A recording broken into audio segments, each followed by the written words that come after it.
rebuild one of these.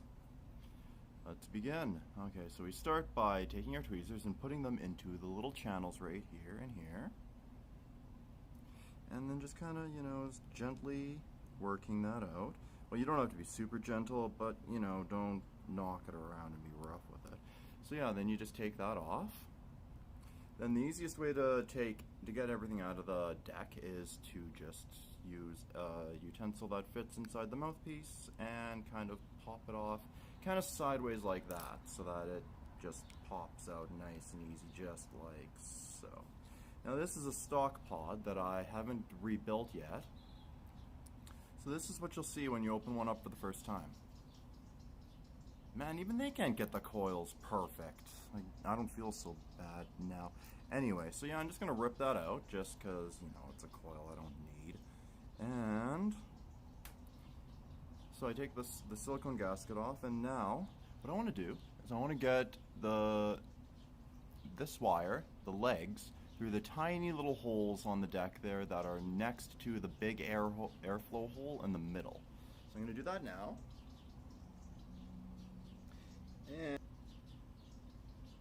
And here we are. This is my coil jig, of course. And yeah, so you want to line it up so that the coil jig is, aligned with the channels.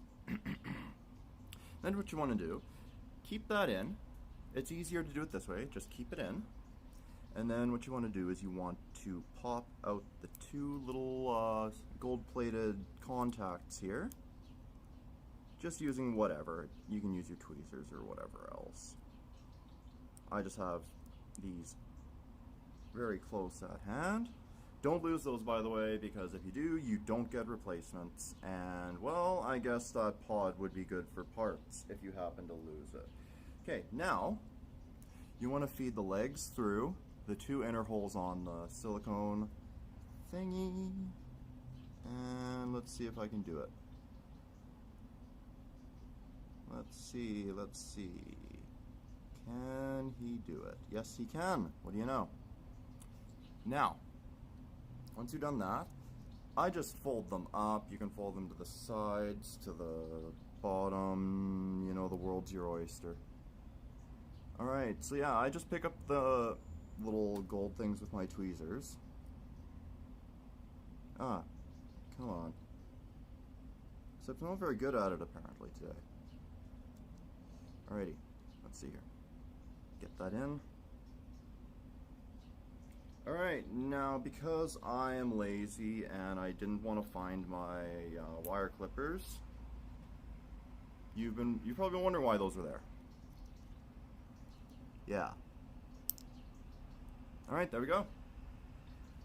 Yeah, I don't really recommend using nail clippers as wire cutters, but they do in a pinch, and nickel wire is so soft anyway that it doesn't really matter. Oh, by the way, the black metal I'm using in the middle is nichrome. The black color is due to the oxidization process from welding the non-resistance and resistance wires together, which is what this is. It's nickel legs and nichrome wraps. So yeah, anyway, what you're going to want to do next is you're going to want to make sure that it's not going to burn on the plastic of the deck.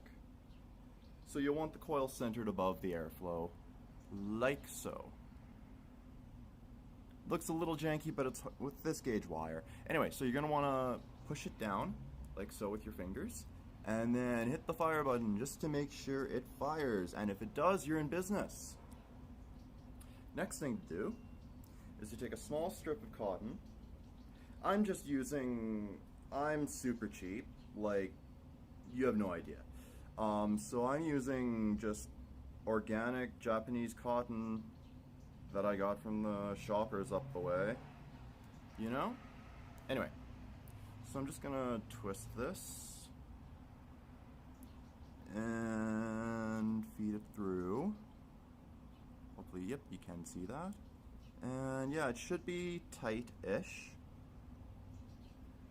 Don't pull it too tight. And then you want to clip it so that each side, each leg, is roughly level with the sides of the deck, or just before. Okay, so you're going to want to make sure that that coil is centered perfectly, and then you're going to want to pop this back on, making sure that the notch that's cut out in this lines up with the little nub that I hope you can see in the middle there. And then it's literally just a matter of putting this. Oh, I have the wrong pod. How embarrassing. So you just put that back in the right way. You got to make sure that it is lined up here as well as here. I'm just going to make sure of that. It is not, so I would not have gotten a good fit there. Let's see. Just got to push it back out, and then we should be off to the races.